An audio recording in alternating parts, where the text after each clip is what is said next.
So this is Domain, and before we start talking about the top 10 most popular decks, we should start looking at the sideboard. So, Authority of the Consuls is for the super aggressive decks, especially the hasting decks. Elspeth Smite, similarly for those type of decks as well, but also is a little bit more of a diverse removal spell. Rest in Peace is mostly for like the Tolarian Terror decks and any weird Reanimator decks hanging out. Split Up is a cheap, though conditional board wipe, but very good against these aggressive strategies where we really need the earliest board wipe possible.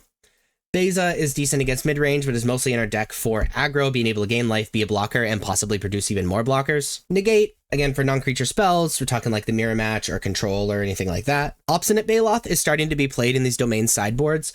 One, because it's good against the aggressive decks as a blocker and gains life, but also the Esper Self Bounce often has you discard cards with Hopeless Nightmare, which is very good against our deck, and then playing turn 1 Hopeless Nightmare and us just putting Obstinate Baloth on the battlefield can just win us the game against those Esper Self Bounce decks, which I found to be kind of a bad matchup. Nissa Ascended Animist is very good against any deck that plays a lot of artifacts or enchantments, something like the Mirror Match, but also really good against any slow deck because it's a great finisher.